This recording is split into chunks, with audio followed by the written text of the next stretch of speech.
لجنة العلاقات الخارجية زۆر پێگەی ئەلەکترۆنی هەن حکوومەتی عێراق ناتوانێت کۆنتڕۆڵیان بکات بە تایبەتی سایتە پۆرۆنۆ و سێکسیەکان و ئەو سایتانەی پەیوەندیان بە ڕێکخراوی دەوڵەتی ئیسلامی ناسراو بە داعشەوە هەیە. ئەمە وتەی حەسەن ڕاشد وەزیری پەیوەندیەکانی عێراقە. ڕاشد ئاماژە بەوە دەکات لەمە و دووە لە جیاتی کۆمپانیەکانی ئینتەرنێت حکوومەتی عێراقی خۆی سەرپەرشتی سایتە ئەلەکترۆنیەکان دەکات و دەیان خاتە ژێر کۆنتڕۆڵی خۆیەوە.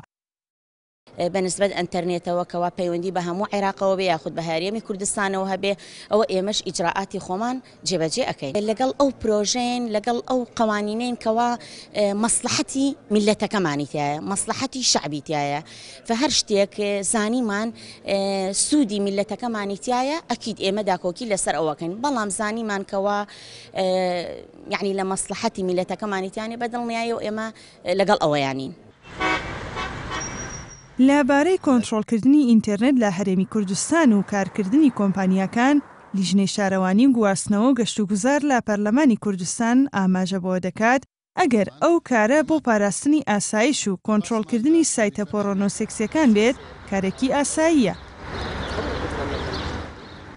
بەرهەندێ ئەکید یعنی ناحیە یاسایی و إجازة داري خستنو يعني كوقت إجازة دار تخن لحكومة فدرال بيا شكي أفكودا بواني هات يدانان برند أصية مثلا أو بيجنو الله جير تحكم أمانة يعني طبيعية مثلا جير تحكم بيت بس طبعا بيوصايا مثلا هر دولتك نشيت مثلا كومبانيا كسيزا بدات أن كاري براستي نيتن بمبرر يوصاي براستي برند أبا أصية هكرفت شتى بيجن وحكومة فدرال.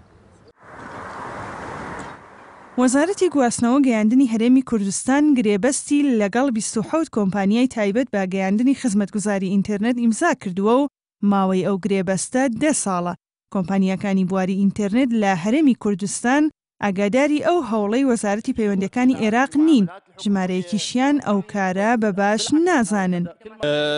لە ڕێگەی کۆمپانیەکانی ئینتەرنێتەوە ئەو کارە ئەنجامدەن و ئەوەش لایەنی خراپی هەیە لە ڕووی يعني راس اتوان سودی لێوەرگن بۆ سکیوریتی بەڵام لە ڕووی ئازادیەوە و کاتە کێشە دروستەکە وەکو نمونەی وڵاتانی کە هەیە کە فەیسبوک قەتع کراوە مەسەڵەن کۆمەڵێک سایت مەمنوع کراوە ئەو کاتە لەو ڕۆوە زیانی هەیە.